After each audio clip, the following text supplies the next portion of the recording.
Hello everyone, welcome to TPD online classes. Civics में हमने second chapter start किया हुआ है, अंडरस्टैंडिंग सेकुलरिज्म। 4 टॉपिक्स टोटल पढ़ने थे हमें। फर्स्ट 3 टॉपिक्स हमने कवर कर लिया हुआ है and fourth topic what is secularism हम डिस्कस कर रहे थे, जिसमें से हमने कुछ पॉइंट ऑलरेडी समझ लिए थे, इनकी मीनिंग क्या थी। जैसे कि फर्स्ट पॉइंट था कि इंडियन कॉन्स्टिट्यूशन जो है ये बोलता है कि हमारी कंट्री को एक सेकुलर स्टेट रहना होगा, जो ऑलरेडी हम हैं। सेकंड ये पॉइंट था कि जो हमारी रिलीजियस कम्युनिटी होगी वो किसी दूसरे रिलीजियस कम्युनिटी को क्या करेगी, डोमिनेट नहीं करेगी। थर्ड पॉइंट ये था कि सेकुलर स्टेट होने का मतलब ये है कि सेम रिलीजियस कम्युनिटी के लोग अपने रिलीजियस कम्युनिटी के लोगों के ऊपर डोमिनेशन नहीं करेंगे। यानी सेकंड पॉइंट को हमने क्या समझा था, इंट्रा रिलीजियस डोमिनेशन, और इस वाले पॉइंट को क्या समझते हैं हम, इंटर रिलीजियस डोमिनेशन। दोनों जो है बैन है इंडिया के अंदर में। नेक्स्ट पॉइंट हमने ये पढ़ा था कि लोगों के जो भी इंडिविजुअल राइट्स हैं, उनके जो भी रिलीजियस राइट्स हैं, उनके जो डिजायर्स हैं, किस रिलीजन को कैसे प्रैक्टिस करना है, कैसे मानना है, उनको उनको जो है इन्फोर्स नहीं किया जा सकता किसी भी पार्टिकुलर रिलीजन को मानने के लिए। उनके पास में ऐसा राइट होना चाहिए कि उनसे उनका रिलीजियस राइट्स ना छीना जाए। ये पॉइंट था। उसके बाद में ये था कि किसी भी गवर्नमेंट स्कूल में किसी भी एक पार्टिकुलर रिलीजन को सपोर्ट नहीं करना है, उसको प्रमोट नहीं करना है। ये हमारे सेकुलर होने की क्या है, पहचान है। इसके अलावा ये था कि जो भी हमारे रिलीजियस कम्युनिटी के लोग इंडिया में रहते हैं, अगर इसमें कुछ भी ऐसा कस्टम है जो सोसाइटी के अगेंस्ट है, तो गवर्नमेंट क्या कर सकती है, उसमें इंटरफियर कर सकती है कि ऐसे सोशल कस्टम्स को ख़त्म किया जाए। यानी हमारा जो सेकुलरिज्म है पार्शियल है, एब्सोल्यूट नहीं है। एब्सोल्यूट सेपरेशन नहीं होता है हमारे वहाँ रिलीजन का स्टेट से, पार्शियल तौर पे होता है। इसलिए हमारी गवर्नमेंट क्या कर सकती है, उसमें इंटरफियर कर सकती है। इस स्लाइड्स तक हमने पढ़ लिया था। अब पॉइंट नंबर 7 से आज हमें पढ़ना था, समझना था। नेक्स्ट पॉइंट ये है कि जो इंडियन सेकुलरिज्म है ये क्या करती है कि प्रिवेंट करती है कि जो भी मेजॉरिटी रिलीजन है माइनॉरिटी के ऊपर में नहीं होना चाहिए। सोसाइटी के अंदर में, इंडिया के अंदर में बहुत सारे लोग रह रहे हैं, बहुत सारे रिलीजियस कम्युनिटी के लोग रह रहे हैं। तो एक रिलीजियस कम्युनिटी जो है दूसरे रिलीजियस कम्युनिटी को दबाने की कोशिश नहीं करेगी। नेक्स्ट ये है कि जो भी रिलीजन बेस्ड एक्सक्लूजन होगा, डिस्क्रिमिनेशन होगा लोअर कास्ट का, ये भी बैन है। यानी अगर आप सेम कास्ट में रह रहे हैं और यहाँ पे कुछ सोसाइटी में लोअर कास्ट के लोग होते हैं, कास्ट सिस्टम चलता है इंडिया में, हायर कास्ट के लोग अगर लोअर कास्ट के लोगों के साथ कुछ मिसबिहेव कर रहे हैं, उनके साथ में डिस्क्रिमिनेशन कर रहे हैं, कुछ एक्सक्लूजन कर रहे हैं, कि जैसे कि कहीं पर प्रोग्राम हो रहा है, कुछ पब्लिक प्लेस पे प्रोग्राम हो रहा है और वहाँ पे लोअर कास्ट के लोगों को जाना अलाउ नहीं है, तो ये एक बैड प्रैक्टिस हो गई। ऐसा वो नहीं कर सकते, ये टोटली जो है बैन है। इसके अलावा जो अनटचेबिलिटी नाम की एक प्रैक्टिस होती है, जिसको हिंदी में अछूत बोलते हैं, कि आप लोअर कास्ट के हो, आपसे अगर बॉडी टच हो गई तो हमें गंगा स्नान करना होगा, बॉडी का वो पूजा पाठ कराना होगा, ये सब चीज़ें ये टोटली जो है बैन कर दी गई है इंडिया में। ऐसी प्रैक्टिस नहीं होनी चाहिए। इसके अलावा जो भी हमारे वहाँ सोशल प्रैक्टिसेस होते हैं, बैड सोशल प्रैक्टिसेस जो किसी रिलीजियस कम्युनिटी को हार्म पहुंचा सकते हैं, उसको भी टोटली बैन करा दिया गया। यूएस की क्या खास बात है, यूएस एक कंट्री है ना, पूरे वर्ल्ड की सबसे ओल्डेस्ट डेमोक्रेसी कंट्री है, डेमोक्रेटिक कंट्री है।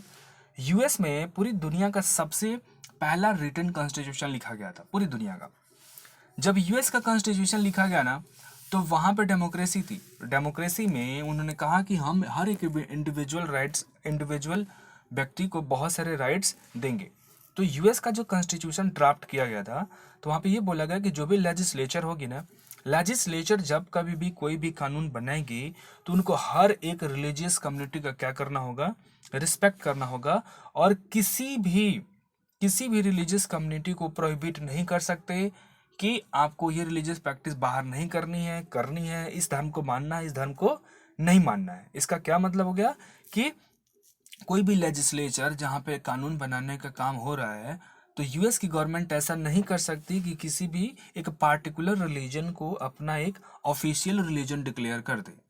एग्जाम्पल के तौर पे अगर यूएस में क्रिश्चियन कम्युनिटी बहुत ज़्यादा रहते हैं, क्रिश्चियन कम्युनिटी के लोग बहुत ज़्यादा हैं, तो कल को चल के यूएस की लेजिस्लेचर ऐसा नहीं कर सकती कि क्रिश्चियनिटी को क्या कर दे, वो एक ऑफिशियल रिलीजन डिक्लेयर कर दे कर दे, ऐसा बिल्कुल मना किया गया यूएस की गवर्नमेंट को।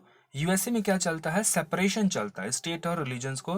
इसका क्या मतलब होगा कि रिलीजियस मैटर में स्टेट जो है बिल्कुल भी इंटरफियर नहीं कर सकते, बिल्कुल भी इंटरफियर उसमें नहीं करना है। रिलीजन अपना अलग काम करें, जिसको जस्ट आपका धर्म मानना वो मानते रहें, स्टेट गवर्नमेंट अपना फ्री होकर काम करती रहेगी। हमारा जो इंडियन स्टेट यहाँ पे बोला जाता है कि जब हम बोलते हैं कि हमारा इंडियन स्टेट क्या है, सेकुलर है, तो हम सेकुलर तो हैं, लेकिन हम क्या करते हैं, रिलीजियस डोमिनेशन को भी रोकते हैं, और ज़रूरत पड़ने पे हम क्या करते हैं कि रिलीजियस मैटर में इंटरफियर भी करते हैं। अनलाइक यूएसए, जैसे यूएस में कंप्लीट सेपरेशन है कि रिलीजियस मैटर में बिल्कुल बिल्कुल भी इंटरफियरेंस नहीं करना है, लेकिन इंडिया में ऐसा नहीं होता है। इंडिया में अगर कोई भी बैड रिलीजियस प्रैक्टिस हो रही है तो उसको रुकवाने के लिए, उसके ऊपर में बैन लगवाने के लिए इंडियन गवर्नमेंट कानून बना सकती है। जैसे हमने एग्जांपल दिया कि हिंदू कास्ट में, हिंदू रिलीजन में कास्ट सिस्टम चलता है, तो कास्ट सिस्टम में एक बहुत ही बैड सोशल प्रैक्टिस की जाती है जिसको बोलते हैं अनटचेबिलिटी। आर्टिकल नंबर 17 में वैसे तो बोला गया है कि इसको हमने अबॉलिश कर दिया, लेकिन आज भी बहुत सारे सोसाइटी में इसको प्रैक्टिस किया जाता है। फिर भी हमने इसको लॉ बना के बैन कर दिया है कि अनटचेबिलिटी इज बैंड, यानी अनटचेबिलिटी की प्रैक्टिस आप करेंगे तो आपको जेल हो जाएगी, लोगों को ये डराने के लिए कि आपको ऐसा चीज़ें नहीं करनी चाहिए। इसके अलावा मुस्लिम्स में, जैसे मुस्लिमों का एक पर्सनल लॉ होता है जिसके थ्रू वो लोग कि उनके कास्ट में, उनके रिलीजन में कैसे शादियां होनी चाहिए, नहीं होनी चाहिए, तलाक कैसे होना चाहिए, उनका एक पर्सनल लॉ चलता था। 2017 में गवर्नमेंट ने एक डिसीजन लिया कि नहीं, जो 3 तलाक की प्रथा है इसको बैन कर देना चाहिए, इसको हटा देना चाहिए। इससे अल्टीमेटली जो है वुमेन्स की जो डिग्निटी होती है, उनकी रिस्पेक्ट होती है, उसका वायलेशन होता है। कोई भी वुमेन पहले वुमेन है, उसके बाद में वो किसी भी रिलीजन से बिलोंग करती है, तो एक बैड प्रैक्टिस था। तो हमारी गवर्नमेंट ने क्या किया, रिलीजियस मैटर में इंटरफियर किया और उस रिलीजियस प्रैक्टिस को क्या करवा दिया, बैन करवा दिया। तो यहाँ पे हमारी गवर्नमेंट क्या कर सकती है, सेकुलरिज्म का यूज करके रिलीजियस मैटर में इंटरफियर भी कर सकती है। यूएस में ऐसी पॉसिबिलिटी नहीं होती है। यही बेसिकली यूरोप के सेकुलरिज्म में, इंडिया के सेकुलरिज्म में डिफरेंस है। सो इस टॉपिक के साथ में चैप्टर भी आपका कंप्लीट हो गया। टोटल 3 क्वेश्चंस आपको दिए गए हैं, स्क्रीन पॉज करके इनका आंसर लिखिए। और इस चैप्टर के 2 या 3 जो लेक्चर्स ऑलरेडी जा चुके हैं, आपसे एक रिक्वेस्ट है कि इसका नोट जरूर बना लेंगे। नोट्स इसलिए बनाने जरूरी हैं क्योंकि आप इसको मल्टीपल टाइम्स रिवाइज करने हैं, रिवाइज करेंगे तो चीज़ों को आप समझ पाएंगे। इसके अलावा जब ये चैप्टर कंप्लीट हो ही गया तो आप क्या करेंगे, अपना टेक्स्ट बुक उठाएंगे और चैप्टर की रीडिंग करेंगे। जो भी आपको एक्स्ट्रा इंपॉर्टेंट पॉइंट लगे आप अपने इस नोट्स में शामिल कर सकते हैं। Okay, thank you.